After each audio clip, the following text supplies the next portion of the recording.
Bihari Charatha Madhava Kunja Bihari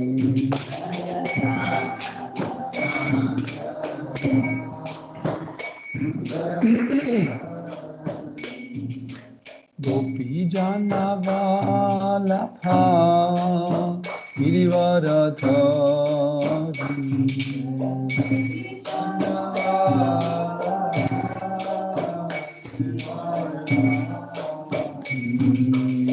Gopi Jana Vallabha Girivaradhari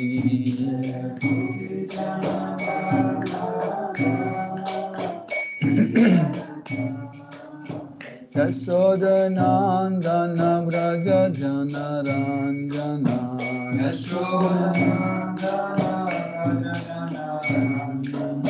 Yashodanandana Vraja Jana Ranjana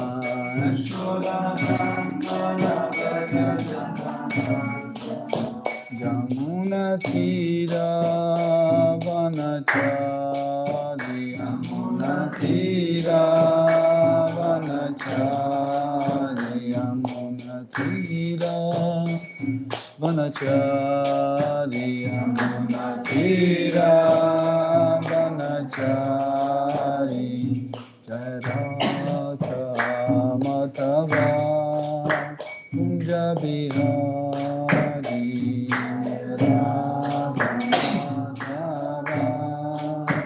Kunja Bihari Jaya Radha Madhava Kunja Bihari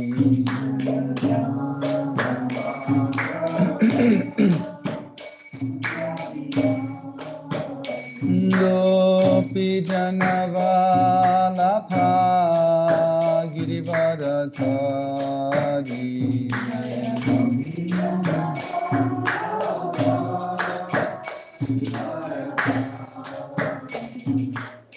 Gopi Jana Vallabha Girivaradhari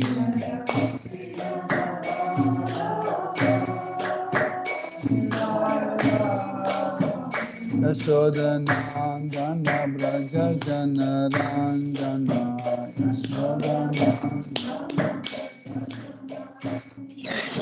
Yashodanandana Vraja Jana Ranjana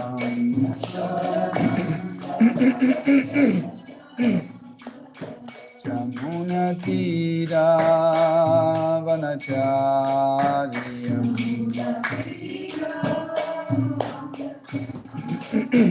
Jamuna Tira Vanachari Yamuna Tira Vanachari Jayarata Madhava Kunja Bihari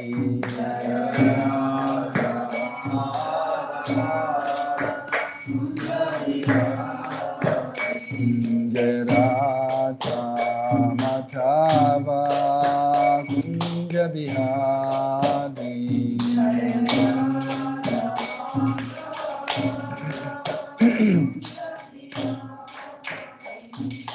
Gopi Jana Vallabha Girivaradhari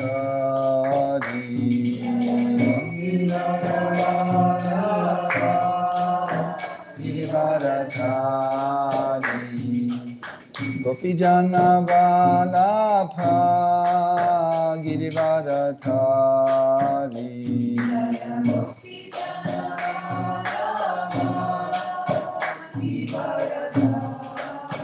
Yashodanandana Vraja Jana Ranjana Yashodanandana Vraja Jana Yashodanandana Vraja Jana Ranjana Yashodanandana Vraja Jana Ranjana Jamuna Tira Vanachari Yamuna Tira Vanachari Jamuna Tira Vanachari Yamuna Tira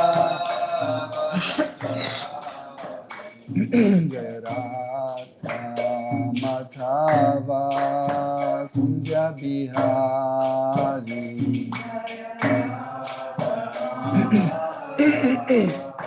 Kunja Bihari Jai Radha Madhava Kunja Bihari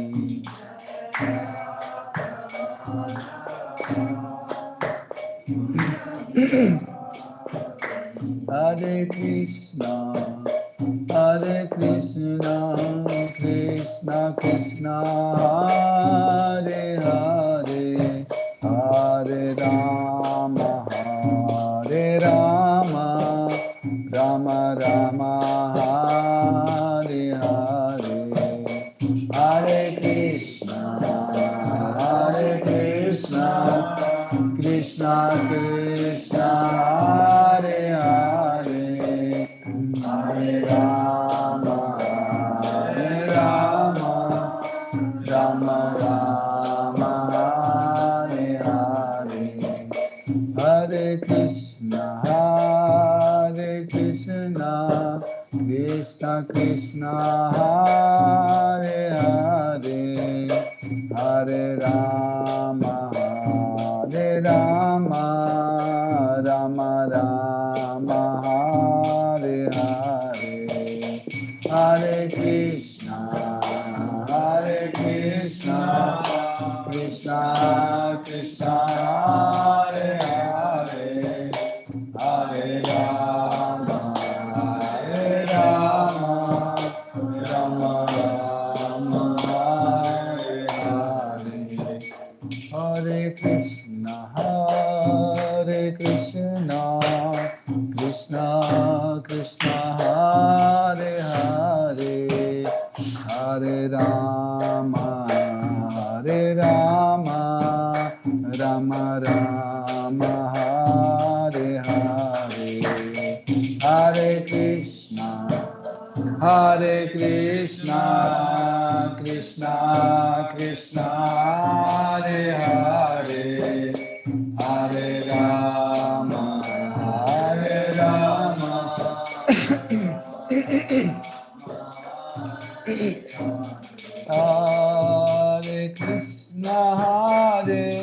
Krishna, Krishna Krishna, Hare Hare, Hare Rama,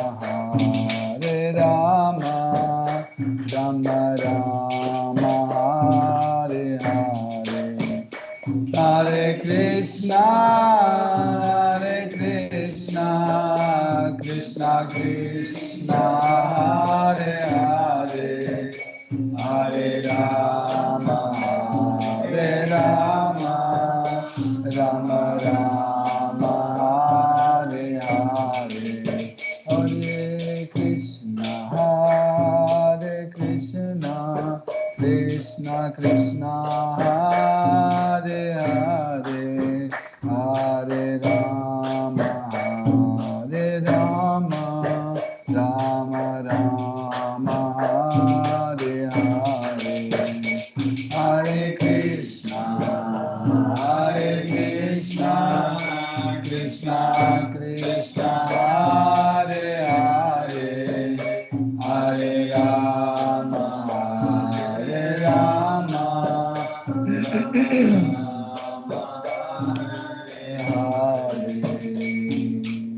Jai Shri Radhapati Shishwara ki Jai, Shri Srinitaya Sachi Suta Advaita Chandra Gadadhar Shivasadi Gaur Bhakta ki Jai, Shri Jagannath Swami Patita Pavan ki Jai, Shri Jagannath Shri Baladev Shri Mati Subhadra Devi ki Jai, Shri Radha Govinda ki Jai, Jai Sitaram Lakshman Hanuman Bharata Shatrugna Yudhyathama ki Jai, Shri Lakshmi Narasimha Prahlad Maharaj Shri Sudarshan Chakra ki Jai, Shri Gauranga Nitai Gosai ki Jai, Shri Gaur Nitai ki Jai, Tulsi Maharani Bhakti Devi ki Jai, Saraswati Devi ki Jai, Shri Guru Parampara ki jai, Srila Prabhupada Patita Pavana ki jai.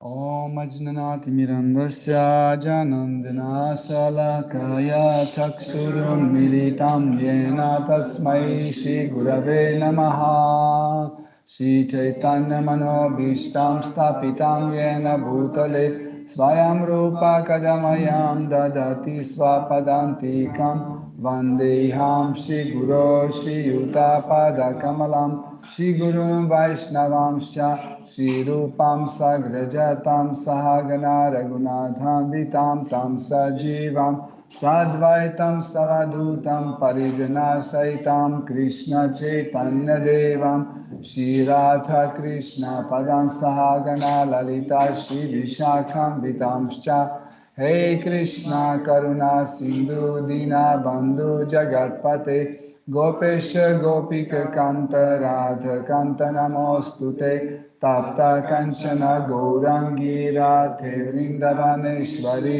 Vrishabhanusutte Devi Pranamami Hari Priye Vancha Kalpatarubhyascha Kripa Sindhubhya Vacha Patitanam Pavanebhyo Vaishnavebhyo Namo Namaha Namo Vishnu Padaya Krishna Preshtaya Bhutale Shimate Bhaktivedanta Nitinamine Namaste Saraswati Deve Gauravani Pracharine Nirvishesha Shunyavadi Paschatya Deshatarine Jai Shri Krishna Chaitanya Prabhu Nityananda Shri Advaita Gadadhar Shivasadi Gaura Bhakta Vrinda Hare Krishna Krishna Krishna Hare Hare Hare Rama Rama Rama Hare Hare Hare Nama Hare Nama Eva Kevalam Kalo Nasteva Gatiranyataha Om Namo Bhagavate Vasudevaya. Om Namo Bhagavate Vasudevaya. Om Namo Bhagavate Vasudevaya. Om Namo Bhagavate Vasudevaya. Om Namo Bhagavate Vasudevaya. Om Namo Bhagavate Vasudevaya. Hare Krishna, chers dévots, nous continuons à étudier Srimad Bhagavatam, 4e chant, 18e chapitre, à partir du verset 15. Kritva vatsam suragana indram somam aduduhan hirammayena patrena viryam ojjo balam naya. Traduction. Tous les Devas transformèrent Indra, le roi des cieux, en veau, et ils purent traire de la terre le breuvage Soma, un véritable nectar. Ils obtinrent une grande force mentale et physique, ainsi que des sens très puissants. Honneur est porté par sa divine grâce, Bhaktivedanta Swami Srila Prabhupada. Dans ce verset, le mot Soma signifie nectar. Le Soma est une sorte de breuvage préparé sur les planètes édéniques, à partir de la Lune jusqu'au royaume des Devas habitant les divers systèmes planétaires supérieurs. En buvant le Soma, les Devas accroissent leur force physique et mentale ainsi que la puissance de leur sens. Le mot Hiranmayena Patrena indique que ce breuvage n'est pas un vulgaire alcool enivrant. Les Devas ne boivent jamais d'alcool. Ce n'est pas davantage une sorte de drogue. Il s'agit d'un breuvage particulier aux planètes édéniques, qui diffère donc beaucoup des alcools fabriqués pour les gens démoniaques, comme nous le révélera le verset suivant. Merci. Donc, on va commenter ce verset et par la suite, on va lire plusieurs versets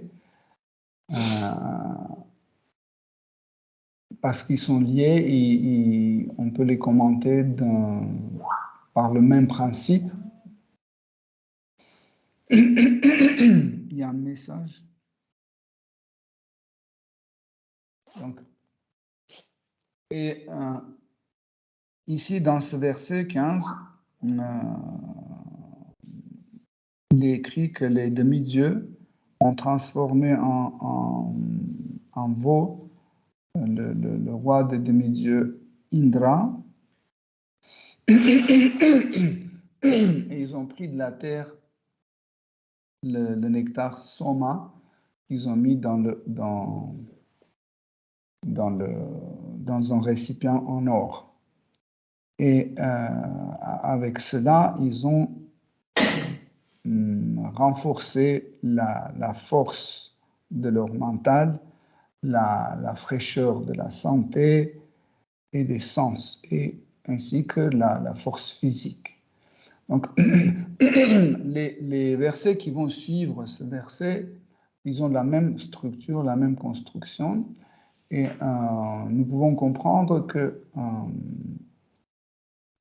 ces paroles que Maitreya Muni prononce, ils ont un certain sens figuré, mais aussi sens direct.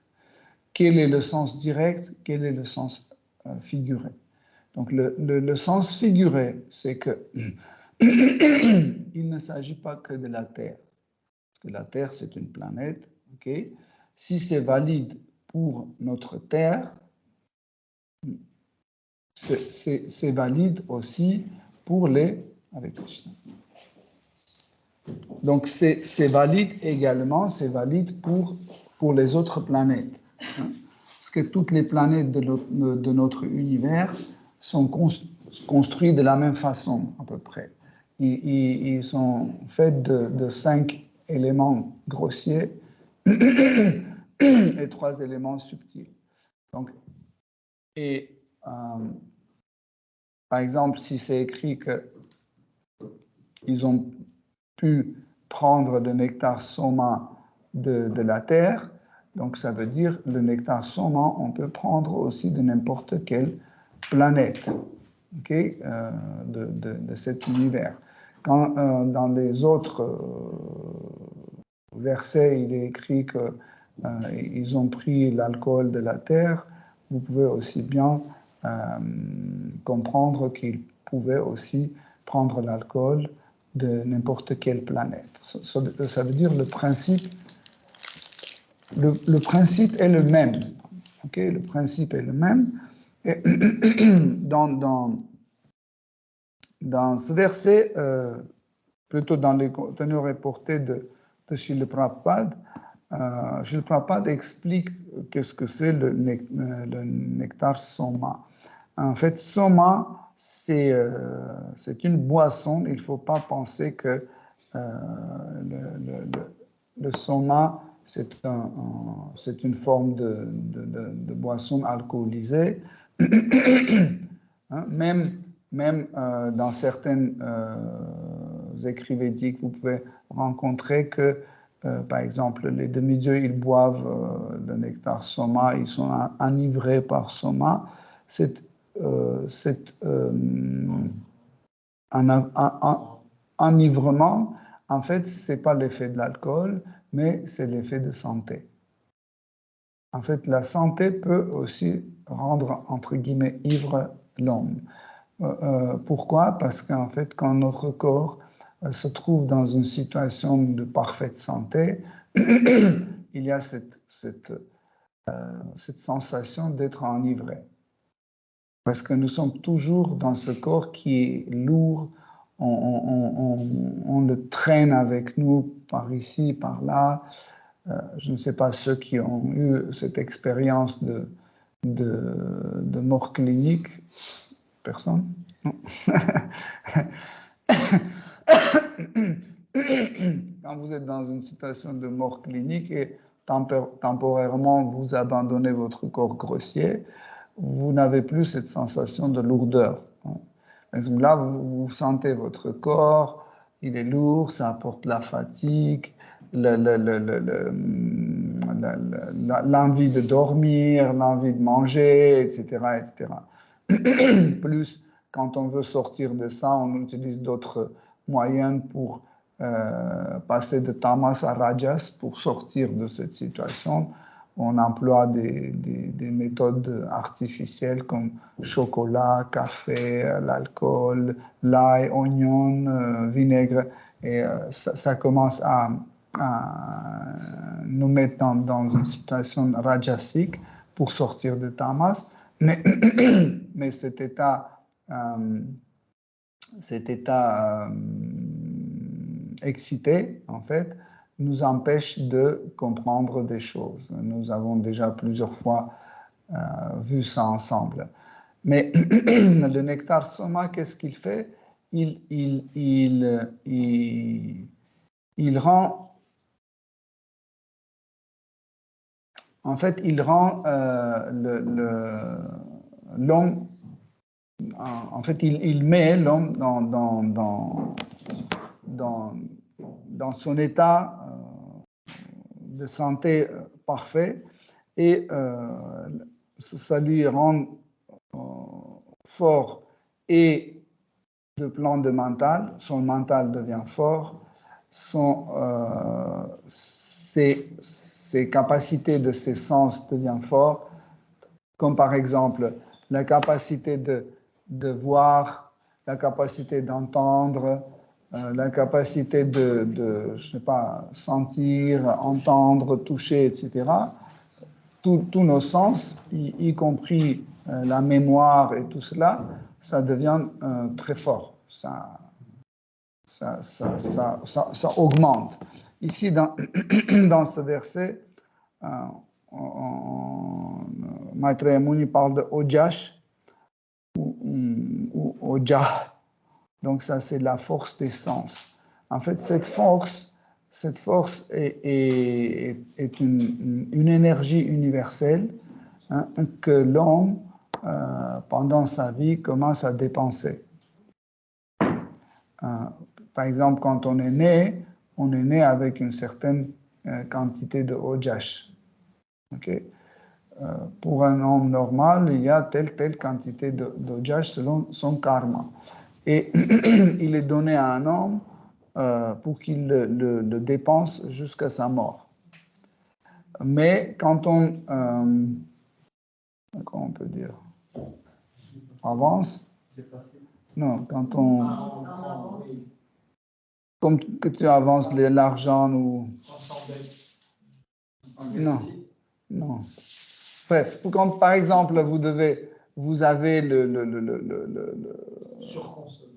Ouais. Par exemple, vous avez le loyer de votre appartement, 1 000 € par mois, ok? Et donc, il y a 12 000 € par an. Okay? Et imaginez que vous dépensez votre argent en 2 mois, et avec quoi vous allez payer le reste. Donc, pareil, le Ojas, qui est donné dès le départ selon notre karma, parce que c'est le karma qui définit en fait. La durée de la vie aussi dépend de durée de Ojas. Parce qu'après, ce qui se passe, par exemple, les gens qu'on trouve dans le lit, dans le fauteuil comme ça, qui n'arrivent plus à bouger, ni comprendre, ni manger, etc. Donc, ils ont dépensé tout leur Ojas. Et il reste... Comme par exemple dans le téléphone, il y a comment ça s'appelle, une fonction minimum d'énergie. Quand vous arrivez à, je sais pas, 20%, etc., il baisse toutes les consommations à un petit minimum. Pareil, notre corps, en fait, quand on a dépensé notre Ojas, ça arrive à une consommation minimum pour qu'on puisse vivre jusqu'au le moment de mourir. Mais on ne possède plus, en fait, cette énergie. Donc, cette énergie, en fait, est distribuée dans le corps pour différents sens. Pour 5 sens grossiers, 5 sens d'information et 3 sens subtils, comme mental, intelligence et le faux ego. En fait, tous ces 13 sens, ils utilisent la même énergie Ojah. Ils utilisent la même énergie Ok, donc chaque fois, par exemple, quand on s'énerve, quand on est en colère, quand on utilise plus d'émotions, par exemple, vous voulez dire un petit truc, vous y ajoutez beaucoup plus d'émotions, vous triplez les émotions, ou je sais pas, 10 fois plus, par exemple. Je ne sais pas, c'est pour ça que dans la Bhagavad Gita, Krishna dit celui qui ne s'entriste pas quand il y a quelque chose de triste et n'est pas très heureux quand il y a quelque chose qui est bien. Donc, en fait, c'est pas seulement dans le sens d'être détaché de ces objets, mais aussi pour ne pas dépenser, en fait, en même temps, pour ne pas dépenser aussi notre énergie d'une façon inutile, parce qu'on perd, en fait, la force de nos sens. C'est pour ça qu'on remarque que les vieux, les personnes âgées, ont plus en plus la difficulté pour entendre, voir, sentir, la mémoire est foutue, etc., etc. Donc, pour cela, en fait, nous devons avoir un bon sadhana pour ne pas dépenser d'une façon inutile notre énergie vitale qui est vraiment important. Mais aussi, dans différents systèmes planétaires, en fait, la vie est différente parce que les cours sont différents. Par exemple, les habitants de la Terre, ils ont un type de corps, et comme on va voir sur les versets suivants, on va voir que les autres planètes ont des habitants qui ont un autre type de corps, principalement autre type de corps. Comme par exemple, avec ce corps-là, nous ne pouvons pas aller vivre sur le Soleil, impossible, ou sur la Lune. Nous devons avoir un autre type de corps, principalement différent de ce corps. Et très difficile, en effet, très difficile d'accepter ça, parce que souvent les gens disent « Oui, mais sur le soleil, on va brûler, c'est impossible. Tout de suite, on va brûler, c'est impossible que la vie soit sur le soleil. » C'est possible. Même ici, sur la Terre, dans les volcans, quand il y a la lave qui devient liquide, il y a je ne sais pas combien de milliers de degrés de chaleur, même dans la lave, vous pouvez trouver les bactéries qui ne meurent pas. Donc imaginez que votre corps est composé de ce genre de cellules, et vous pouvez, par exemple, s'asseoir sur le feu et ça ne vous fait rien. Okay? Mais pour nous, tout ça, c'est des histoires inventées, etc. Pourquoi? Parce que nous acceptons seulement ce qui est accessible par nos sens. Par exemple, on dit, tant que je n'ai pas vu que quelqu'un est assis sur le feu et il n'est pas brûlé, je ne vais pas croire. Même les habitants de Sitaloka qui possèdent les pouvoirs mystiques, même eux, ils peuvent rester dans le feu et ne pas brûler. Okay? Donc, ce n'est pas quelque chose qu'on peut atteindre facilement. Même pour un bhakta, pour un transcendentaliste, ce n'est pas même nécessaire. Mais c'est faisable, c'est faisable. Et comme nous avons dit, en fait, les demi-dieux, ils boivent ce somarasa et ils peuvent renouveler leur sens, et en fait ajouter une petite dose de ojash pour prolonger leur vie et pour ravivifier leur sens. Nous pouvons poser la question, mais pourquoi on ne peut pas faire ici, sur la Terre? Parce que, en effet, dans Kali Yuga, même sur les planètes édéniques, prendre le soma devient plus en plus difficile. Et donc, sur la terre, c'est complètement impossible. Sur la terre, prendre soma est devenu possible. Pourquoi? Parce que... non, est devenu possible. Pourquoi? Parce que Prithu Maharaj était sur la terre. Quand Krishna est présent quelque part, tout devient possible. On peut tout faire. Et parce que Prithu Maharaj est Dieu la personne suprême, donc pour lui, il n'y a rien d'impossible. Grâce à sa présence, chacun a pu obtenir ce qu'il voulait. Okay? Donc, on va lire les versets suivants.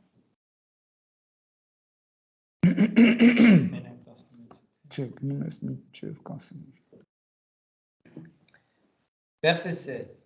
Les fils de Diti ainsi que les Asuras transformèrent en veau Prahlad Maharaj, qui était né au sein d'une famille d'Asuras, et ils purent extraire diverses sortes de boissons alcoolisées et de liquides fermentés qu'ils gardèrent dans un récipient en fer. Verset 17. Les habitants de Gandharva Loka et d'Apsara Loka transformèrent Vishvavasu en veau et ils recueillirent le lait dans une fleur de lotus. Ce lait devint l'art de l'esthétique et des douces sonorités musicales.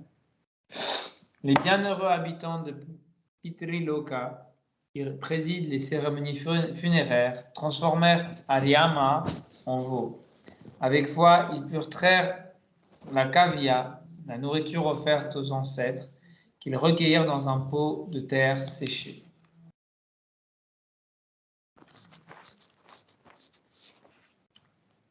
Puis les habitants de Siddhaloka, ainsi que ceux de Vidyadharaloka, transformèrent le grand sage Kapila en veau, faisant un récipient du ciel tout entier.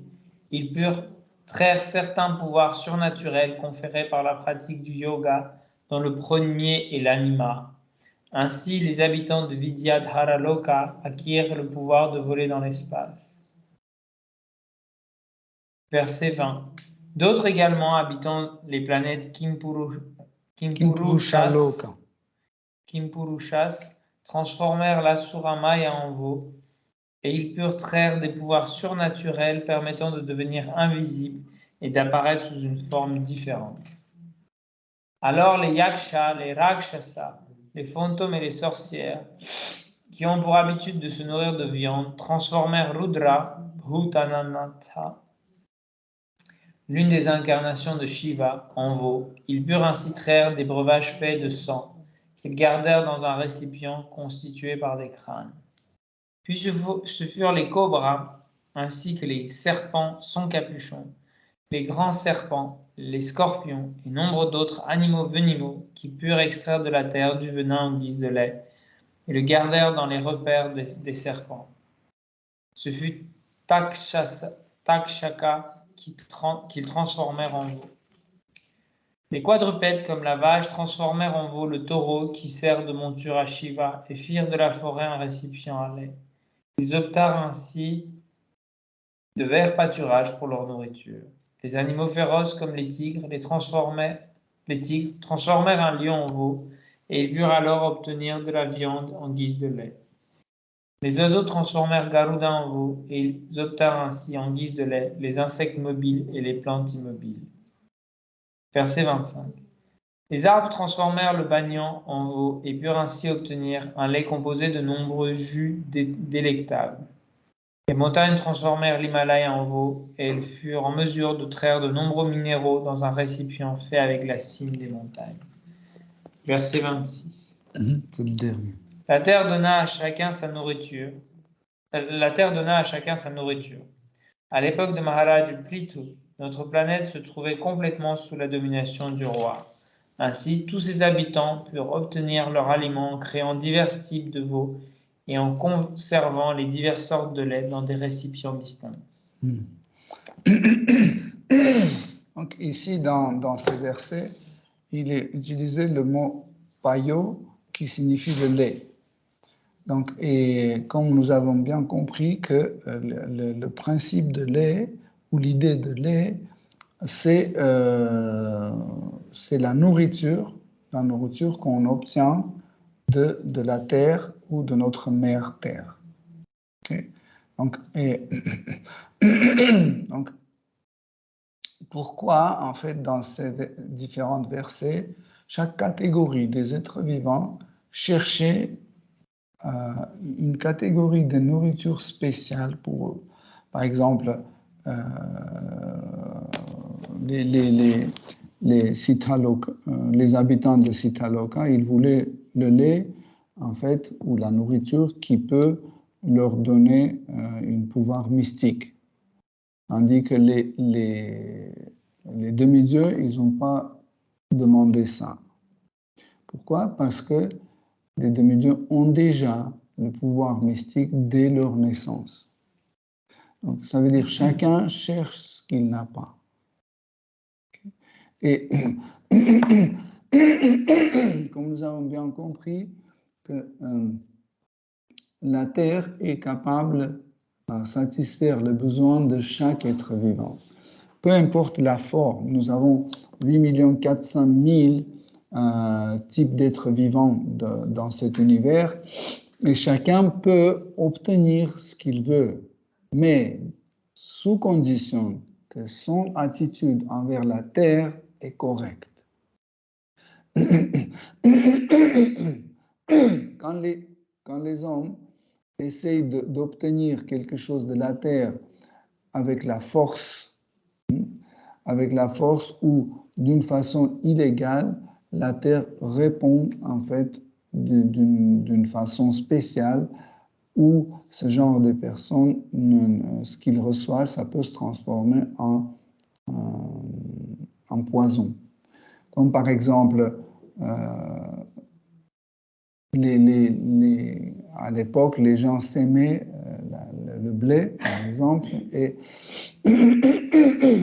ce blé, pour qu'il pousse, il fallait la protéger, soigner, etc., etc. Et ils avaient, par exemple, 3 hectares de blé, et une partie, par exemple, 10%, était mangée par les animaux sauvages et des oiseaux. Autre 10% était mangé par les insectes. Donc, et le 80% qui restait sur le champ, l'homme récupérait pour lui. Aujourd'hui, l'homme dit non, je dois récupérer la totalité de ce qui pousse. 100% je veux. Donc, pour cela, qu'est-ce qu'il fait? Il met les pesticides, etc. Il ne laisse pas s'approcher les animaux, les oiseaux. Et qu'est-ce qui se passe? En fait, l'homme prend 100% du blé et 10% des animaux et des oiseaux restent affamés. Les insectes restent affamés. Qu'est-ce qu'ils font? Ils attaquent autre chose. Vous comprenez? Donc, la nature est faite de telle façon que tout le monde doit se nourrir. Okay? Mais quand on est avide, comme nous avons dit la semaine dernière, vous vous souvenez, on a dit que la Terre produit toujours beaucoup plus de la nourriture que l'homme est capable d'utiliser et de manger.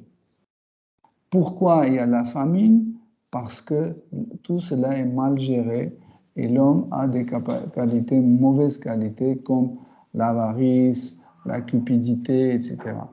Et à cause de ça, dans certaines parties sur cette terre, il y a la famine et les problèmes liés avec la nourriture. Mais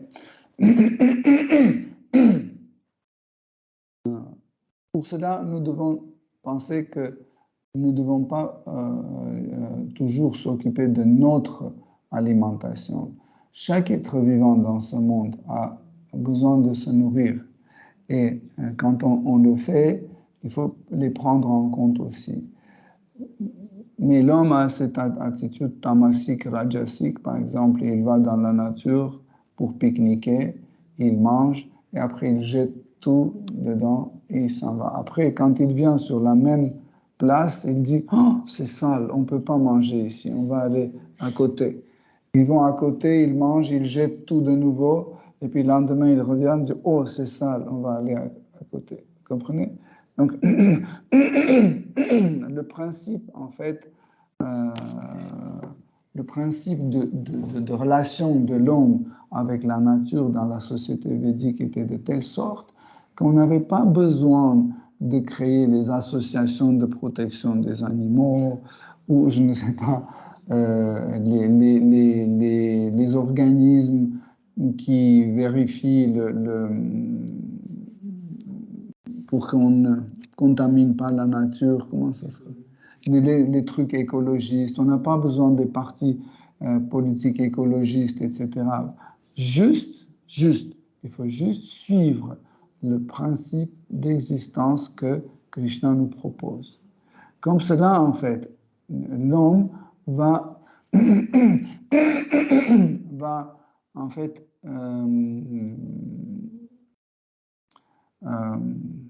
faire disparaître ces mauvaises qualités.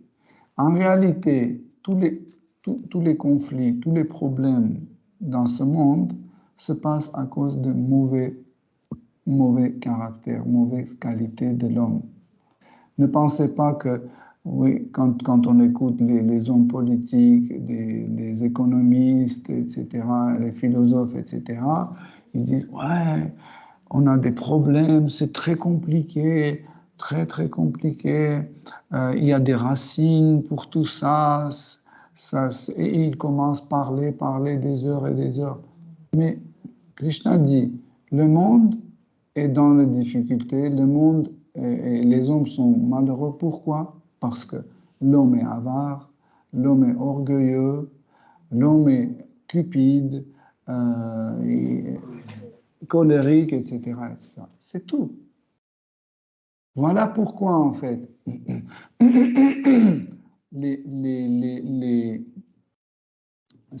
fidèles de Dieu, les Vaishnavas, ils essayent d'apprendre à cette société comment il faut se débarrasser de ces mauvaises qualités.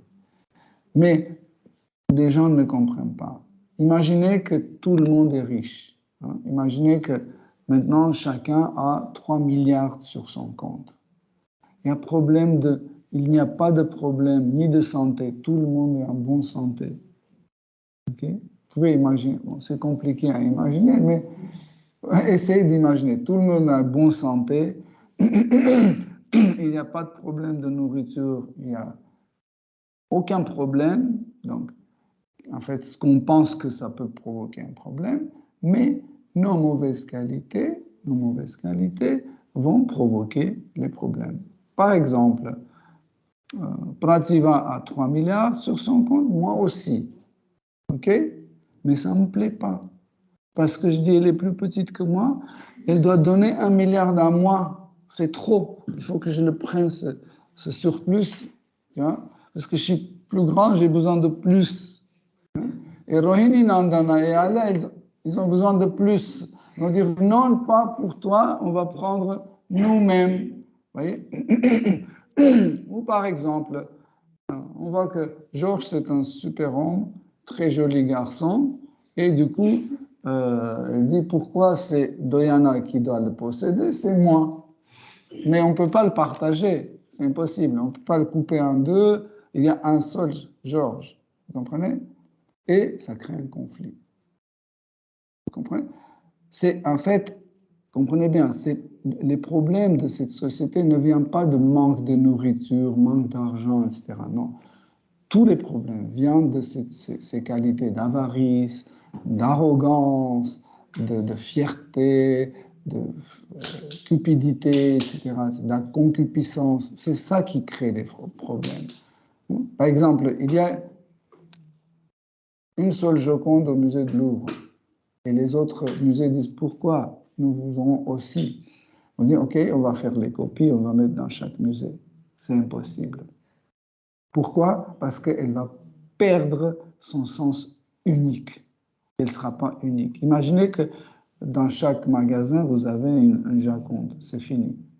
Son effet extraordinaire, tu vois, ça va disparaître. Pourquoi? Parce qu'elle n'est plus unique. Vous comprenez? Et ça va créer un problème. Pourquoi? Parce que nous n'avons pas cette attitude de garder la chose unique et chacun rentre dans sa relation avec cet objet unique selon les principes de plaire à Krishna. Par exemple, dans le monde spirituel, Krishna est un seul, et qui est disponible pour tout le monde. Personne ne veut couper Krishna ou partager Krishna. Vous comprenez? Parce que chacun possède Krishna à son goût et à sa façon. Vous comprenez? Krishna est un seul en réalité, mais chacun le perçoit à sa façon. Et par exemple, Mère Yashoda voit le même Krishna, elle dit c'est mon fils. Okay?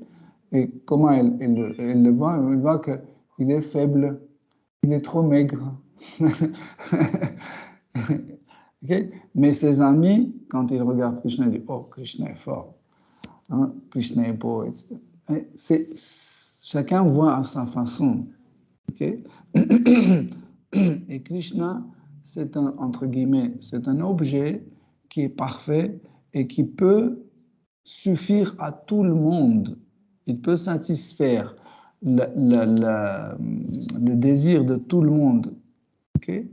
Tandis que dans les relations entre les êtres vivants, vous ne pouvez pas demander pourquoi tu ne peux pas satisfaire le désir de tout le monde. Parce qu'il va dire, parce que je suis un être conditionné et limité. Peut-être je peux être bien pour 5 personnes, 10 personnes, 1000 personnes, c'est tout. C'est fini. Mes capacités physiques, mentales, émotionnelles arrivent à une certaine limite. Je ne peux pas plus. OK? Et quand quelqu'un demande de plus, ça va créer un conflit. OK? Pourquoi pour 100 personnes, tu es bon et pour moi, non? Donc, et ça crée un conflit. Tandis qu'avec Krishna, on ne peut jamais avoir un conflit.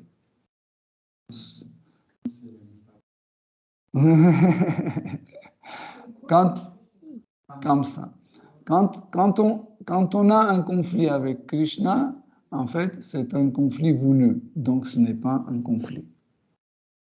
OK? Comme par exemple, quand vous jeûnez,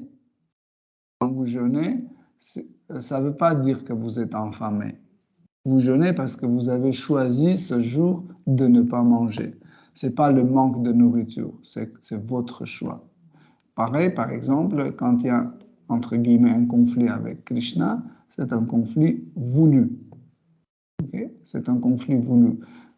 Pourquoi? Par exemple, on voit dans notre société beaucoup de monde qui ont un conflit avec Krishna. Pourquoi? Parce qu'ils ne veulent pas Krishna. Quelle est la raison que l'homme ne veut pas de Dieu? Pourquoi? Parce que Dieu lui dérange. Dieu lui dérange, il ne laisse pas gratifier ses sens. Mais en réalité, il dit, fais ce que tu veux. Vous n'allez pas voir dans la Bhagavad Gita que Krishna interdit de jouir de vos sens. Il dit, si tu veux, fais un choix. Ou tu fais ça et tu obtiens ce résultat, ou tu fais ça et tu obtiens un autre résultat. Pour cela, en effet,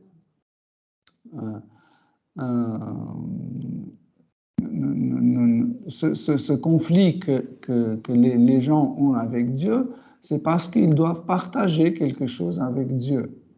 Par exemple, si je dis, par exemple, imaginez que je suis un grand chanteur, ok? Et puis quand on fait un entretien avec moi et je dis, bon, en réalité, c'est grâce à Dieu que je sais chanter. En fait, mon talent, c'est Krishna qui est dans mon cœur et dans ma bouche. En fait, tout est grâce à Krishna. Donc, on ne va plus m'applaudir. Tout le monde va dire, OK, donc on va applaudir à Krishna. Et moi, je suis important, donc Krishna m'a volé ma gloire. Okay? Donc, qu'est-ce que je vais faire? Je dois faire disparaître Krishna pour que la gloire reste à moi. Je vais dire, non, finalement, Dieu n'existe pas. c'est parce que je suis né talentueux et je bossais comme un fou, jour et nuit, j'ai bossé, et comme ça, j'ai obtenu cette gloire.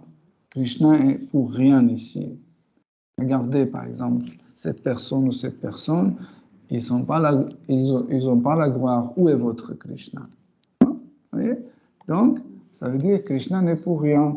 Donc, et je commence à éliminer Krishna pour pouvoir jouir de ma gloire.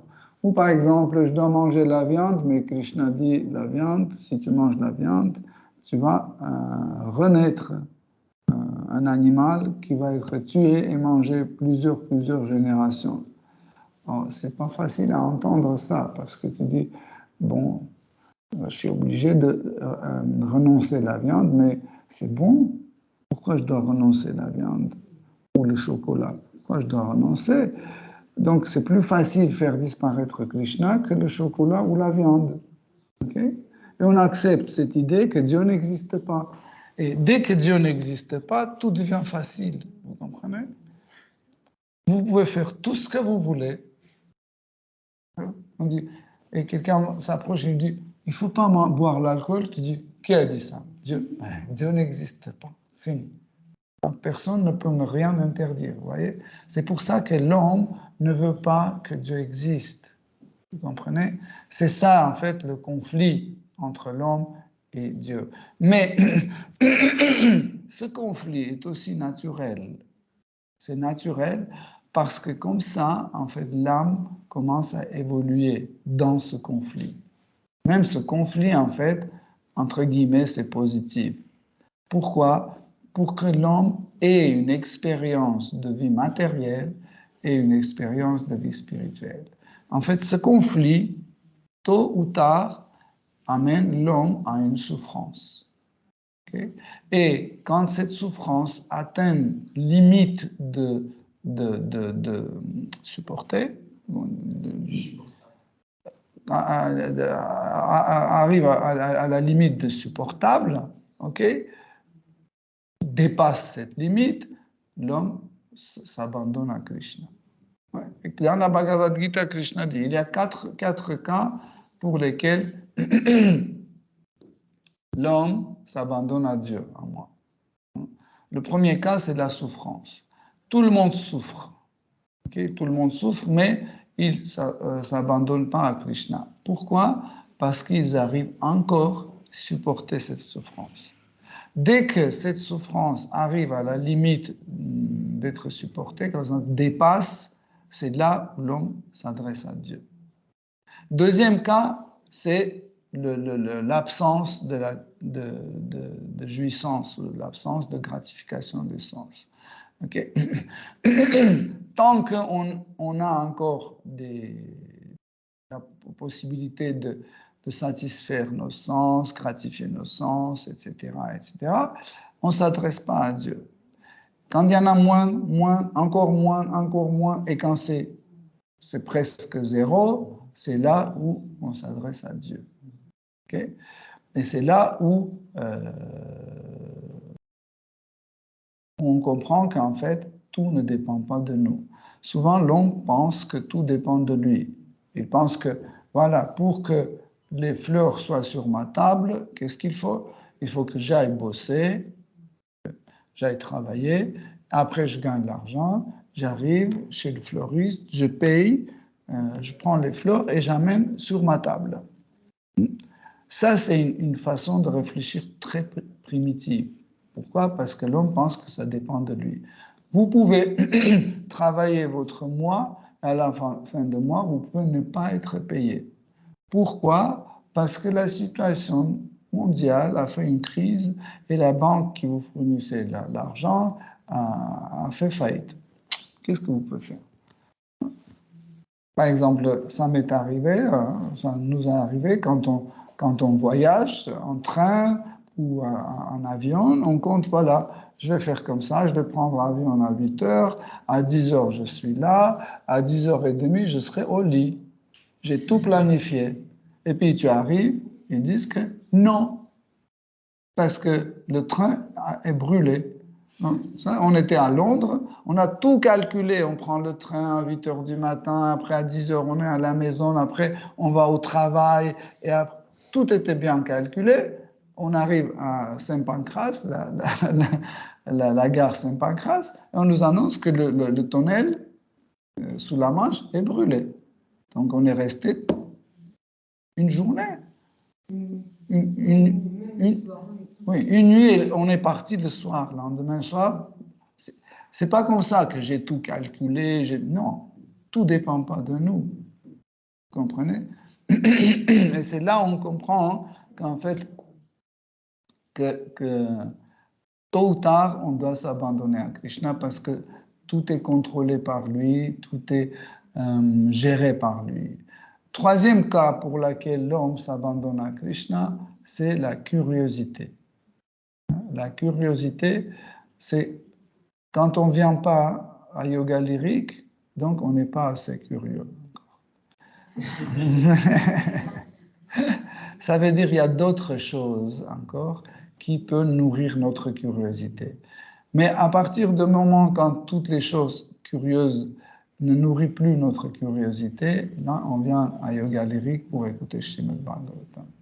Et quand on souffre pas assez, on reste chez nous.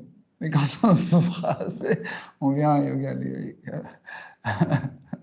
etc. Et quatrième en fait cas où on s'abandonne à Krishna, c'est quand on est à la recherche de la vérité absolue. Ça, c'est un cas très difficile et rare. Pourquoi? Parce que pour chercher la vérité absolue, il faudra qu'on puisse avoir nos sens dans un état de la vertu. Ça veut dire nos sens ne doivent pas être trop excités. Parce que quand nos sens sont trop excités, on rentre dans les 3 cas précédents. Okay? Mais quand on est dans le cas de sens calmé, on commence à regarder ce monde, observer ce monde, analyser ce monde, et on commence à voir certaines règles de fonctionnement de ce monde. Okay, on dit, donc, s'il y a certaines règles, donc il doit y avoir les règles qui sont gérées par une autre règle. Et au-dessus de ces règles, on doit avoir d'autres règles, et au-dessus de ces règles, on doit avoir quelqu'un qui contrôle toutes ces règles. Mais quand notre mental est excité, on dévie tout de suite. Il suffit de commencer à réfléchir quelque chose, tout de suite on dévie, on pense autre chose. On n'arrive pas à poser les questions sur la vérité absolue. Les cas précédents, les 3 cas précédents et le 4e cas, en fait, doivent être vus comme une solution de venir à Shri Krishna. Souvent, on entend ce genre de formule que pour s'adresser au service dévotionnel, pour s'abandonner à Krishna, il faut que d'abord on arrive au niveau de la vertu. C'est faux. Sinon, ce verset ne marche pas. Krishna dirait, celui qui est dans Sattva-guna, il s'adresse à moi, et ceux qui sont dans Rajas ou Tamas ne peuvent pas s'adresser à moi. C'est faux, c'est pas comme ça. Nous pouvons venir de tous les niveaux, on peut venir à Krishna, on peut s'abandonner à Krishna. Il suffit juste d'avoir la foi. C'est la foi qui nous amène vers Krishna. Pourquoi? Parce que vous avez cru que Krishna, c'est la personne qui peut me libérer de mon souffrance. Vous voyez? Je m'adresse à service dévotionnel à Shri Krishna. Pourquoi? Parce que j'ai la foi que Krishna peut satisfaire mon désir de gratification de sens. Je crois que Krishna est la personne qui peut satisfaire ma curiosité. Vous voyez la nuance? Okay? Et je crois que Krishna est la vérité absolue. Vous voyez? Donc en fait, c'est la foi qui nous amène vers Krishna, et pas Sattva Guna ou Raja Guna ou autre. Okay? C'est la foi. Ça, c'est une nuance très importante pour qu'on puisse comprendre. Donc, dans tous ces versets que nous avons lus, nous avons vu que les différents êtres vivants cherchent à obtenir quelque chose qui correspond à la composition des gunas sous lesquels ils se trouvent. Par exemple, vous voyez, les yaksha, rakshasa, les sorciers et les fantômes, ils ont obtenu de la terre une boisson qui est faite du sang. En fait, il y a une boisson que ce genre de personnes boivent qui se trouve dans cet état tamasique. En fait, c'est le sang fermenté. C'est une sorte de Beaujolais. Et qui est fait du sang. Et en fait, son influence sur le mental est très forte. Tout de suite, c'est en même temps hallucinogène et ça excite les sens. En fait. Et en fait, les gens tamasiques, ils ont voulu ça pour se trouver ce genre de plaisir. Donc, les besoins de différents êtres vivants sont besoins selon les gunas qui leur influencent. Par exemple, ceux qui sont influencés par la Rajaguna, ils aiment certains types de nourriture, comme par exemple les choses piquantes, acides, trop secs, la viande, je ne sais pas, l'ail, l'oignon, ce genre de choses. Okay? L'alcool. Dans les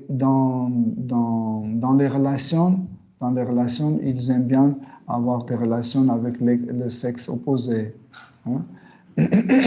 Parce que c'est excitant. Dans relation avec des autres, des hommes, ils préfèrent avoir la relation seulement avec les gens qui leur font plaisir. Hein? Pas par le devoir, par les règles de la société, mais juste si quelqu'un lui peut gratifier les sens, ils ont une certaine association. Sinon, non. Par exemple, ils s'associent avec les femmes qui sont belles, et ceux qui sont moches, ils ne s'associent pas. Ou les hommes qui sont beaux, ils s'associent. Si l'homme n'est pas beau, il ne s'associe pas. Si l'homme est riche, donc on s'associe avec. S'il est pauvre, on s'en fiche. Vous voyez? Donc ça, c'est le type de l'homme dans Rajaguna. Comme ça, vous pouvez comprendre que les besoins de l'homme est différent selon la dominance de guna sous lesquels il se trouve. Par exemple, ceux qui cherchent la vérité absolue et qui se trouvent sous l'influence de la vertu, par exemple, ils cherchent la nourriture qui est saine. Ils disent peut-être c'est bon au niveau du goût, par exemple. Ils disent peut-être je ne sais pas, l'alcool est bon au niveau de goût, peut-être. Peut-être l'ail et l'oignon, c'est bon pour le goût. Peut-être la viande est agréable pour le goût, mais c'est malsain, donc ils refusent. Pourquoi? Parce que, en fait, la vertu leur permet de voir le futur. Okay? Ils savent que si je bois l'alcool aujourd'hui, si je mange la viande aujourd'hui, donc quelques années plus tard, je vais avoir de mauvaises conséquences. Ça, c'est sattva. Rajas ne permet pas de regarder loin. Rajas, c'est tout de suite, ici et maintenant. Ce qui va être après, c'est pas grave. Le plus important, c'est maintenant. Tu as dit, mais non, après, tu vas avoir des mauvaises conséquences. Dis, regarde. Tu prends de l'alcool. Alors, tu vois, rien. Tu prends le poulet, il mange. Voilà, tu vois, je ne suis pas mort. Tu vois? Donc, il n'y aura rien. En fait, ça, c'est l'aveuglement de Rajaguna. Rajaguna aveugle l'homme, il ne laisse pas voir le futur. Donc, dans tous les êtres vivants qu'on a cités, en fait, on a compris que chaque type, chaque groupe des êtres vivants qui voulaient obtenir quelque chose de la terre, en fait, ils désiraient des choses qui correspondaient au guna qui leur influençait. Okay? Par exemple,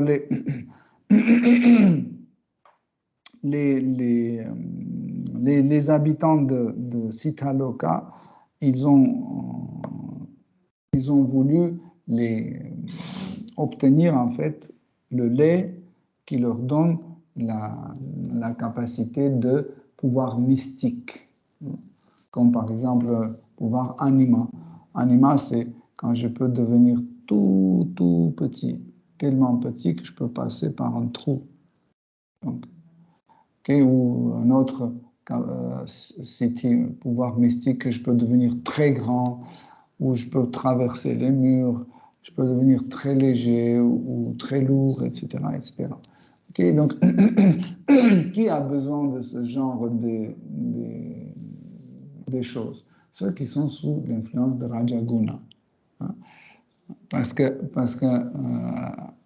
les gens qui sont sous l'influence de Rajaguna, ils veulent obtenir quelque chose qu'ils veulent à tout prix. À tout prix. Hein? Par exemple, ils veulent à tout prix participer à un concert. Hein? Il n'y a plus de billets, donc il ne dit pas, bon, ça c'est la volonté de Krishna pour que je ne puisse pas accéder dans cette salle de spectacle pour écouter ce concert. Il n'y a plus de place. Hein?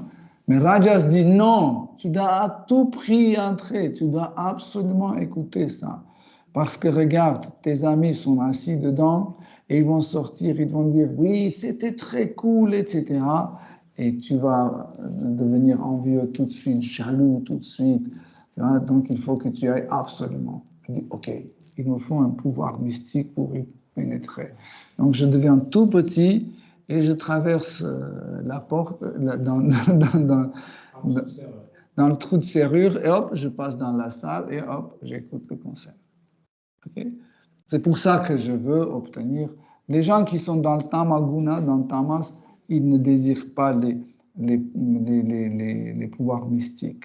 Ceux qui sont sous l'influence de rajas, sous l'influence de la passion, c'est ceux qui veulent obtenir aussi les différents pouvoirs mystiques. Pourquoi? Parce qu'ils veulent obtenir à tout prix. Par exemple, Rajas dit que c'est moi le plus fort dans ce monde. Okay? Et quand je vois quelqu'un qui est plus fort que moi, donc pour compenser ça, je veux obtenir un pouvoir mystique, comme Hiranyakashipu. Hein? Toutes les austérités qu'il faisait Hiranyakashipu, c'était des austérités dans Rajaguna. Pourquoi? Parce qu'il voulait obtenir des qualités mystiques. Okay? C'est Rajas. Okay? Donc, même si la Terre nous permet d'obtenir plein de choses différentes, l'homme doit comprendre que le choix de produits que nous voudrions obtenir de cette Terre doit être tel qui nous rapproche à notre but de la vie. Vous comprenez? Chaque acte de l'homme doit correspondre au but de sa vie. Si on dit, est-ce qu'il faut que je mange ça ou pas? Est-ce que je dois dormir tant ou pas? Est-ce que je dois aller là ou pas? Donc, la question est universelle. Si cet acte te rapproche plus à ton but de la vie, tu le fais. Si ça t'éloigne de ton but de la vie, tu ne le fais pas. Par exemple, si je mange du riz et ça m'éloigne de Krishna, j'arrête de manger de riz. C'est clair et net. Peu importe, le riz est bon, le riz est permis ou pas permis, c'est Kadashi ou pas, peu importe. S'il m'empêche d'aller vers Krishna, j'ignore. Si je vois en général manger m'empêche d'aller vers Krishna, j'arrête de manger. N'importe quel obstacle, en fait, chaque chose peut devenir obstacle. Vous comprenez? Il n'y a pas de liste, ça c'est un obstacle, ça c'est pas un obstacle. tout peut devenir un obstacle. Même des choses gentilles peuvent devenir obstacles. Par exemple, un dévot qui est très gentil, très beau, très cultivé, il chante bien, il est très agréable, il a des belles manières, etc., peut devenir un obstacle dans votre service dévotionnel.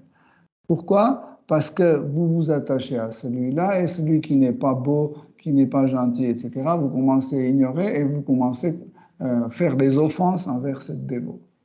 Et comme ça, votre progrès spirituel est retardé et vous vous éloignez du but de votre vie. Voilà pourquoi chaque chose peut devenir un obstacle. Ce principe, en fait, Rupa Goswami explique, il dit, chaque chose qui nous aide à progresser dans notre service dévotionnel, nous acceptons. Si ça nous empêche de progresser dans notre service dévotionnel, on refuse. Donc, comme ça, on comprend que la chose elle-même n'a aucune valeur. Par exemple, je ne peux pas dire que téléphone portable, c'est une bonne chose ou mauvaise. Vous comprenez? Parce que ça peut être et mauvais et bon. Si ce téléphone me permet de m'approcher à Krishna, donc c'est une bonne chose. Mais si ce téléphone m'empêche à aller vers Krishna, donc c'est un mauvais objet. Je dois le renoncer. C'est comme ça qu'on doit procéder. Dans tous ces versets que nous avons lus, donc pourquoi j'ai lu tous ensemble? Parce que comme j'ai dit, ils sont presque les mêmes, par le même principe. On a fait un bilan de tout. C'est pas la peine de voir chaque verset un par un parce que le principe est le même. Donc on a vu qu'en fait chaque personne voulait obtenir quelque chose selon les gunas qui leur influencent. Okay?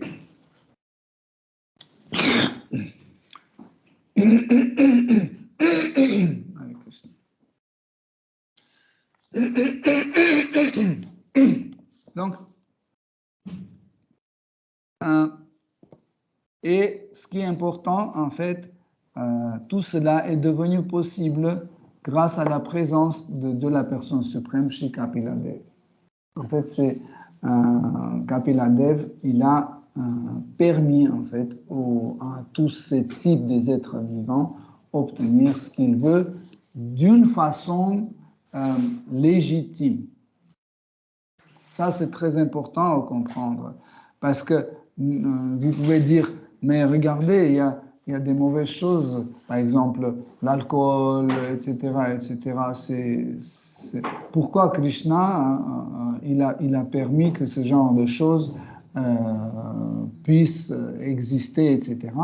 Mais en fait, tout cela, c'était d'une façon légitime. Pourquoi? Parce qu'il fallait avoir le veau, en fait, l'objet qui inspire. Si vous vous souvenez, la conférence de vendredi, on dit, il faut que, pour que la terre donne, en fait, ce qu'on demande, tout en premier, il faut l'enfant, en fait, celui qui va inspirer, le veau. OK? Et la personne qui peut traire ce lait de vache. Donc, ça veut dire, si vous avez ces deux-là, et aussi le récipient dans lequel vous pouvez obtenir la chose, donc ça vous permet d'avoir des choses d'une façon légitime. OK? Parce qu'en fait, dans la Bhagavad Gita, Krishna dit que je donne à chacun ce qu'il désire. Dans Srimad Bhagavatam aussi dit, je donne à chacun ce qu'il désire. OK? Mais pour obtenir cette chose d'une façon légitime, il faut suivre. Il faut suivre les instructions de Krishna. Okay? Par exemple, si quelqu'un veut de l'alcool, il doit le recevoir d'une façon légitime. Okay? Donc, qu'est-ce que ça veut dire? Vous dites, mais non, c'est difficile à comprendre comment Krishna peut donner l'alcool à quelqu'un. Donc, l'alcool est donné à quelqu'un d'une façon légitime, de telle sorte pour que les autres ne souffrent pas à cause de cette personne qui va boire cet alcool. Okay? Ou par exemple, la viande, ce sera telle viande qui sera obtenue par la violence, comme par exemple pendant un sacrifice. Okay? Par exemple, quand on sacrifie un animal et son corps est resté, donc l'être vivant n'était pas mort, donc on prenait un autre corps en laissant son corps ancien. Donc ce corps ancien, on pouvait manger, mais les brahmanas ne mangeaient pas. En général, c'était les kshatriyas ou les shudras qui se permettaient de manger cette viande, mais les brahmanas ne le mangeaient pas. Okay? Donc, je vous ai donné juste quelques exemples pour que ça soit compréhensible. Okay. Ok, Hare Krishna. Si vous avez des questions. Ma question, c'est en relation à la capacité de l'être. Parce que quelque chose que tu as dit, c'est qu'on ne peut pas tout contrôler. On t'a donné l'exemple de train. On ne contrôle pas tous les aspects, il y a plein de choses. Mais est-ce que ce n'est pas aussi dans la fonctionnement de la conscience de l'individu, la possibilité de l'abandon? Donc à la fin, est-ce que nous, on a toujours une certaine responsabilité, on a toujours un certain avoir sur comment la vie elle se déroule. Même si on ne contrôle pas le train, on contrôle comment on va réagir à la situation. Donc, est-ce que cette forme, on n'est pas toujours responsable et comptable pour la vision du monde, pour la vie interne? Dans le sens, on est en contrôle, mais dans une soumission à un contrôle supérieur. En effet,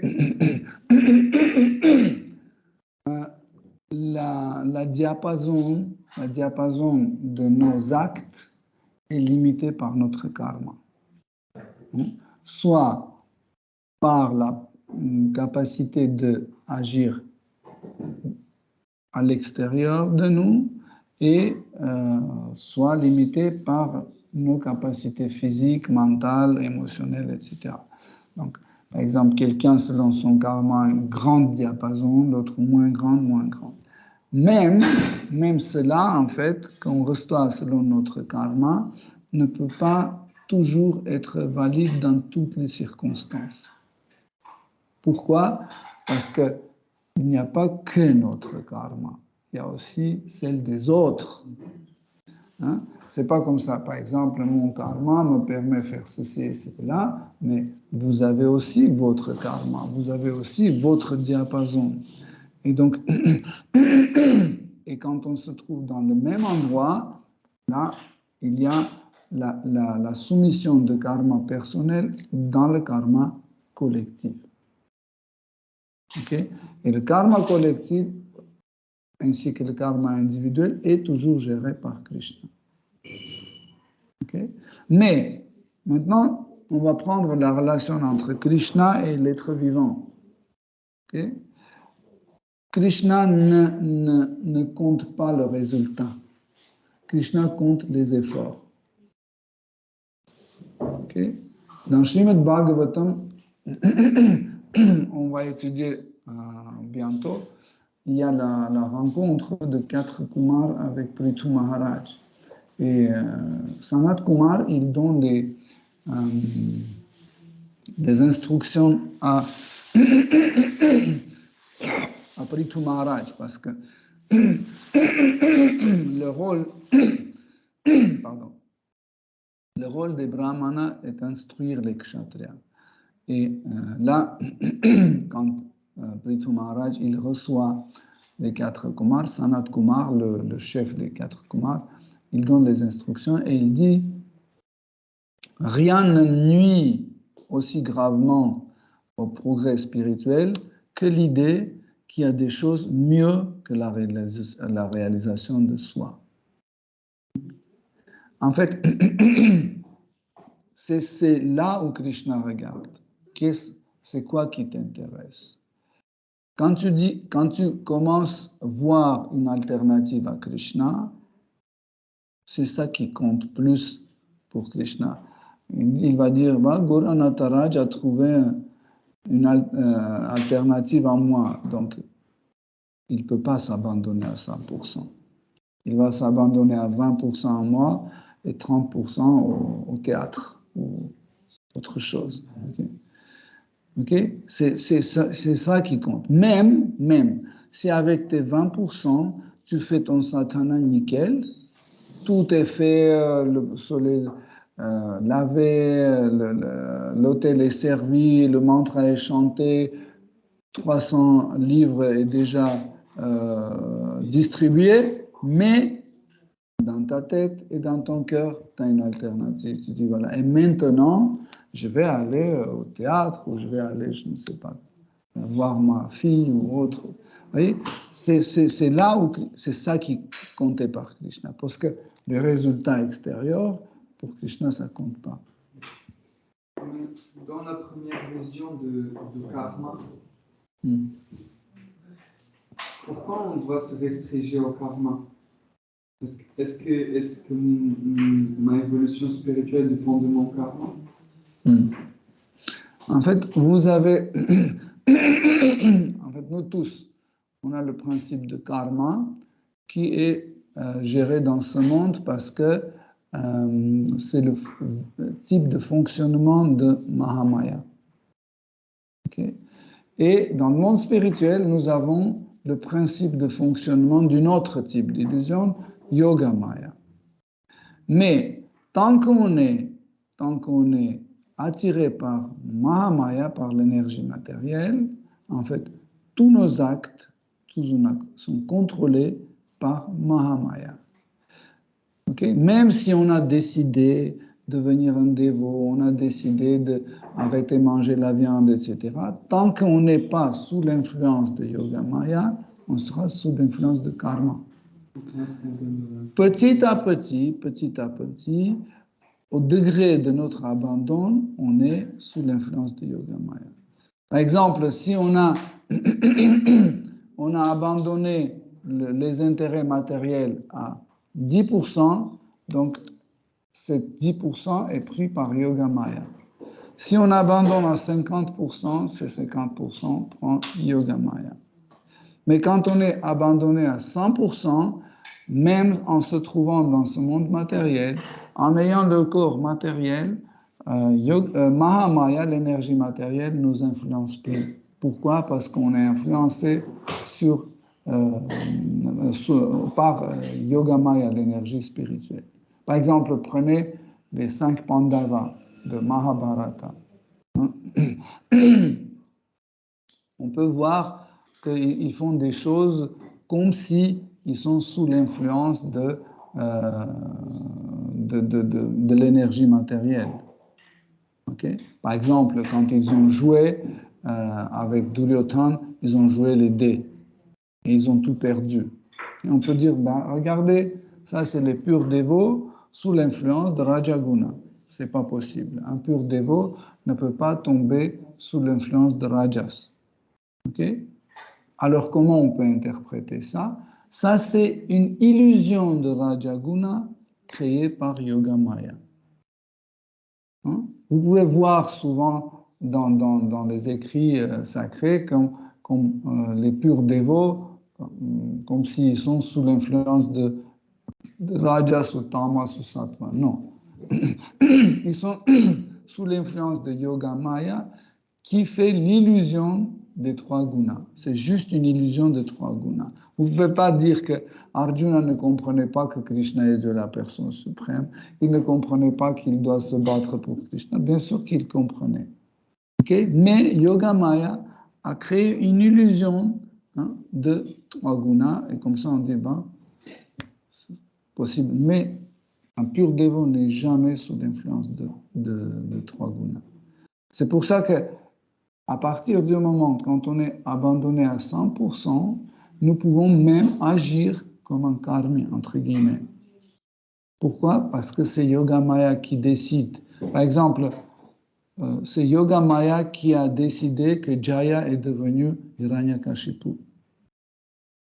Parce que sinon, comment un pur dévot comme Jaya qui est sur un Vaikuntha Loka, il va venir ici, il va tomber sous l'influence de Tamas et Rajas. Impossible. C'est impossible. Donc, nous, on vient sur l'influence du Yoga Maya en accord avec notre degré d'abandon. Oui. Notre volonté d'être avec Krishna.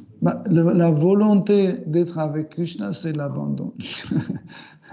Plus on veut rester non-stop avec Krishna, chaque instant on veut être avec Krishna, c'est l'abandon. Vous avez d'autres questions?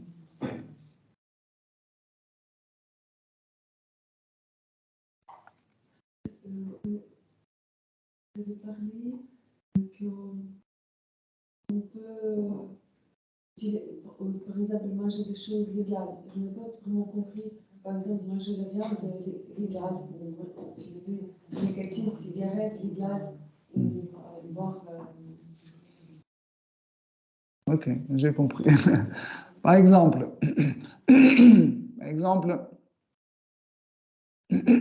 pour guérir certaines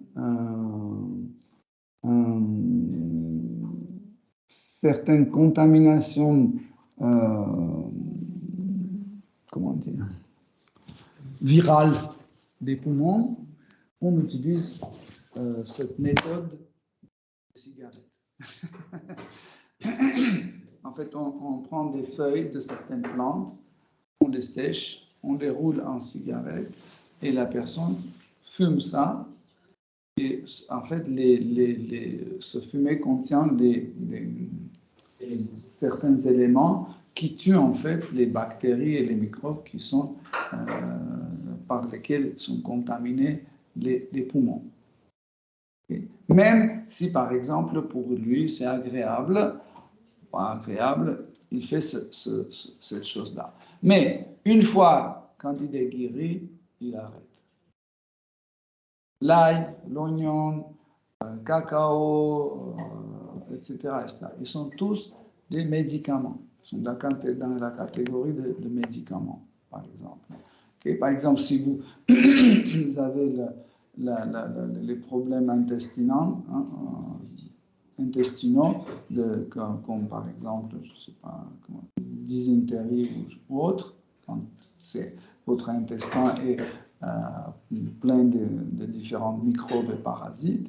Par exemple, on fait un médicament, l'ail, mélangé avec du miel et l'eau. Après, vous buvez 500 millilitres d'un seul coup. Ça va, ça nettoie tout.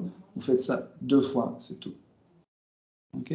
Ça nettoie et c'est fini. Ça ne veut pas dire après, vous dites, ah, l'ail est très bien pour la santé et vous mettez dans chaque repas. Non.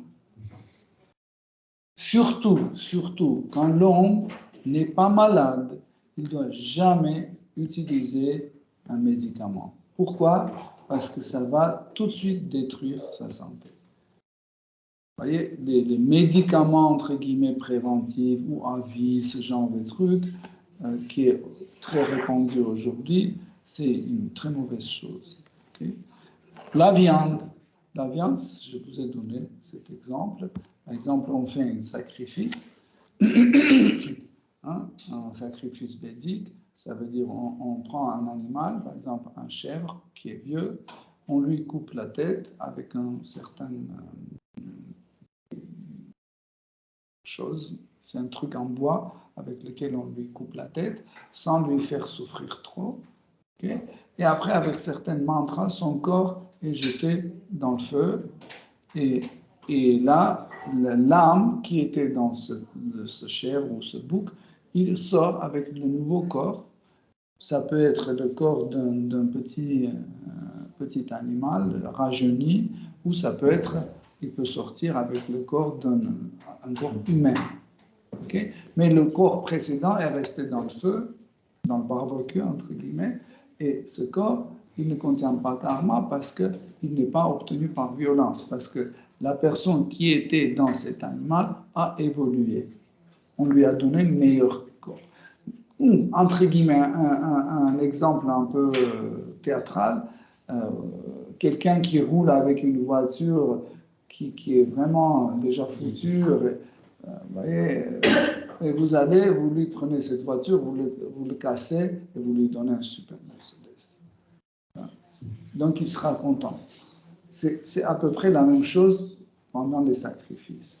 Okay? Mais, Srimad Bhagavatam dit que en Kali Yuga, dans cet âge dans lequel nous vivons, en Kali Yuga, on n'a pas le droit de faire des sacrifices. Okay? Pourquoi? Parce qu'on n'a pas les brahmanas qualifiés qui peuvent rendre de nouveau un nouveau corps à cet animal.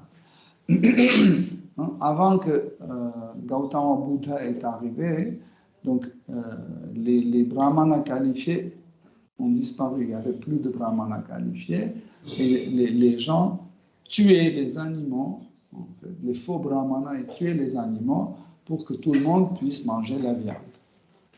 Et c'est devenu une pratique vraiment très très répandue. À l'époque, le sacrifice se faisait, je ne sais pas, une fois par an ou autre, ce genre de sacrifice. Et là, ils pouvaient tuer plusieurs animaux chaque jour. Vous voyez? Parce qu'ils ont commencé juste manger la viande et ce n'était pas ce n'était plus un sacrifice, c'était juste un abattoir. C'est devenu un abattoir. On tuait et on mangeait, on tuait et on mangeait. Voilà pourquoi Gautama Buddha est venu. Il a dit, si vous tuez les animaux parce que vous suivez Srimad Bhagavatam ou les autres écrits sacrés, donc ces écrits sacrés ne sont pas valides. Parce que le résultat, vous n'obtenez pas. Et il a rejeté tous les Védas. Et il a annoncé l'ahimsa, non-violence. Parce que c'est seulement par ahimsa on pouvait arrêter, en fait, torturer les animaux. Ok? Donc c'est le principe. Je ne sais pas si c'était compréhensible.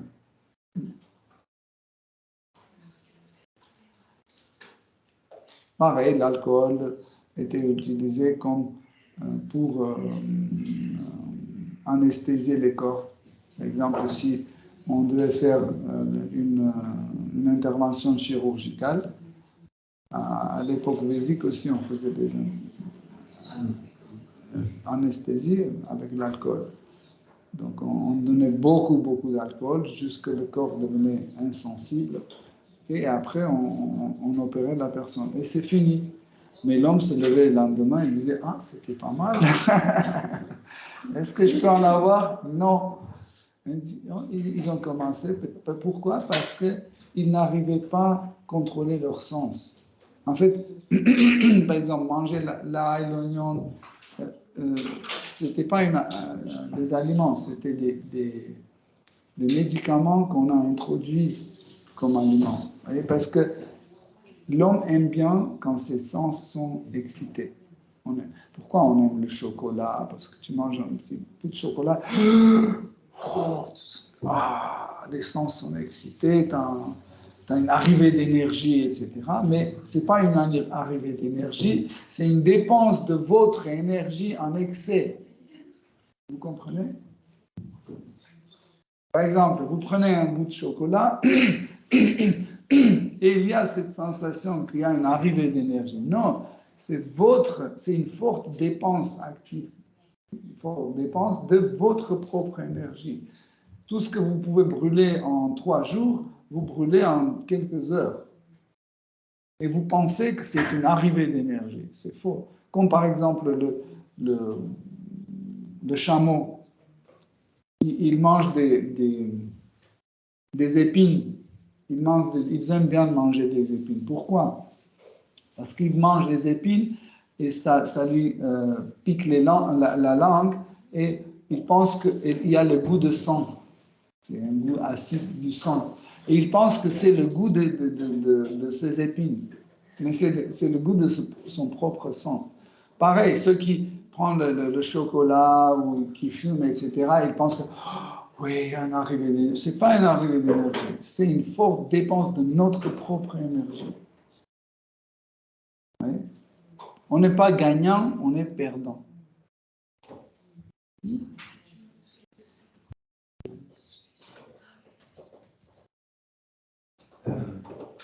On lit souvent que Krishna en fait, n'est pas du tout attiré par le monde matériel, toutes les opulences matérielles, il n'est pas attiré par ça. Et en fait, ce monde matériel, c'est aussi un dévote de Krishna, en fait, c'est Durga Devi. Et en fait, Durga Devi, elle fait ce service-là de proposer aux Jiva un monde dans lequel ils peuvent être indépendants, entre guillemets. Et c'est son service, c'est comme ça qu'elle sert Krishna. Donc en fait, comment est-ce que Krishna peut réciproquer avec Durga Devi? Parce que c'est aussi une dévote et elle fait un service d'amour à Krishna. Et comment, en fait, quelle va être la relation entre Durga Devi, qui est une dévote, et Krishna, alors qu'on lit que finalement Krishna n'est pas attiré par cette énergie matérielle.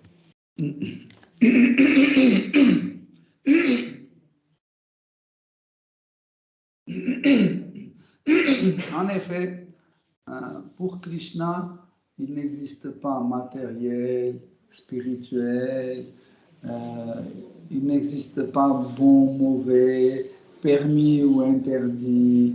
Pourquoi? Parce que Krishna se trouve toujours sur la plateforme absolue. Par exemple, l'être vivant peut se trouver et sur la plateforme absolue et sur la plateforme relative. Pourquoi? Dès que nous sommes liés avec Krishna, par le système de yoga, on est lié à Krishna, on se trouve sur la plateforme absolue. Dès qu'on on a interrompu cette liaison avec Krishna, donc on agit sur le niveau relatif. Okay? Mais Krishna, il est toujours sur la plateforme absolue. Il ne voit même, ce qui est intéressant, c'est que pour lui, on est sur la plateforme absolue ou relative, il voit tout, il sent tout, et ces liens avec les êtres vivants ne sont pas coupés ou interrompus. Par exemple, tu vois, moi je pense que voilà, telle chose, Krishna n'existe pas, je suis complètement, même je ne sais pas si le mot Krishna existe, etc. Et je peux penser que mon lien avec Krishna est interrompu complètement. Tandis que pour Krishna, cette liaison est toujours valide. Maintenant, la liaison avec Durga Devi est toujours valide. C'est toujours valide. Pourquoi? Parce que Krishna lui-même, il a évoqué en fait pour qu'elle sorte de Brahman impersonnel pour avoir cette relation avec lui. Et ça, c'est une chose importante. Parce qu'elle elle va jamais apparaître pour quelqu'un d'autre. Okay? Pourquoi l'énergie matérielle est sortie de Brahman impersonnel? Juste parce que Krishna le veut. Elle ne va jamais faire ça juste pour moi ou pour quelqu'un d'autre. Elle fait ça juste, pourquoi? Parce que Krishna le veut. Ça, c'est encore une autre chose. Troisième chose, c'est que Krishna, avec Durga Devi, ils ont cette relation éternellement, sans interruption, dans le monde spirituel. Shiva et Parvati existent dans le monde spirituel d'une façon éternelle, sans interruption. Ici, ils apparaissent quand le monde apparaît, le monde matériel apparaît, et quand le monde matériel disparaît, en fait, ils reviennent en fait sur leur plateforme dans le monde spirituel. Et après, ils réapparaissent de nouveau dans le monde matériel. Okay? Donc, cette liaison, ce n'est pas une liaison temporaire, c'est une liaison éternelle. Okay? Et quand on dit Krishna n'est pas attiré par le monde matériel, ça veut dire qu'il n'est pas attiré par notre monde matériel. C'est ce que je veux, l'être vivant. Par exemple, qu'est-ce qui intéresse les êtres vivants dans ce monde matériel? Dormir, boire, manger, se protéger, etc. C'est ce qui l'intéresse. Donc, mais Krishna n'est pas intéressé parce que Krishna n'a pas le corps matériel pour avoir faim. Krishna n'a pas le corps matériel pour qu'il ait besoin d'être protégé ou de se multiplier ou dormir. Il n'a pas ces besoins parce que son corps n'est pas matériel. Okay? Donc, c'est pour ça que quand on dit que Krishna n'est pas attiré par ce monde matériel, il n'est pas attiré par cela. Mais il est attiré par la dévote, comme tu as décrit, par sa forme personnifiée. Parce que c'est quelqu'un, aussi c'est un être vivant. Krishna, petit à petit, commence à être attiré par un être vivant à partir du moment quand cette personne commence à montrer son amour pour Krishna. Dès que, par exemple, Krishna, moi imaginez que je ne sais pas que Krishna existe. Okay? Krishna me regarde toujours, m'observe toujours, mais il ne peut pas m'offrir son amour. Jusqu'au moment où moi, je commence à offrir mon amour à lui. Dès que je commence à offrir mon amour à lui, lui peut m'offrir. Par exemple, un garçon ne peut pas offrir son amour à une fille qui le déteste. Même si ce garçon a ses sentiments, il arrive, tu sais, moi je t'aime, va-t'en, je t'aime pas. Donc il est privé de cette capacité de lui offrir son amour. Pareil, tant qu'on n'aime pas Krishna, Krishna ne peut pas nous réciproquer. Mais il attend. Mais dès qu'il voit que nous offrons notre amour à lui, quand on s'abandonne à lui, il a la possibilité de l'offrir. Parce que nous ne pouvons pas offrir notre amour avec la force ou obliger d'accepter notre amour. C'est impossible. Parce que l'amour peut marcher seulement dans les conditions de la liberté. Dès qu'on veut... Non, tu dois m'aimer. Par exemple, Ravana.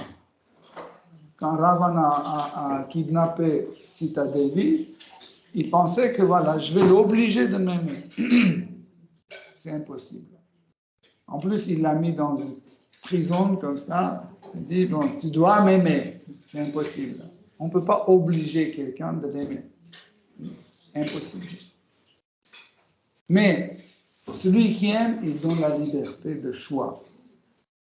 Souvent, les gens posent la question, mais pourquoi Krishna peut faire tout? Pourquoi il ne fait pas un claquement de doigts et pour que tout le monde l'aime? Ça sera une violence. Ça sera une violence sur les êtres vivants. Krishna va l'obliger de l'aimer. Non.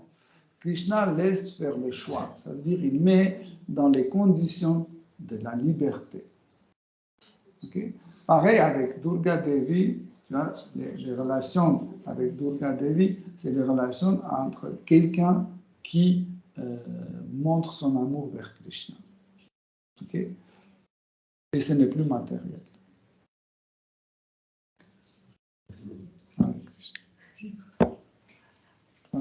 Ok. Hare Krishna, cher dévot, merci pour votre attention. Shri Srimad Bhagavatam ki jai, Srila Prabhupada ki jai. Toute gloire.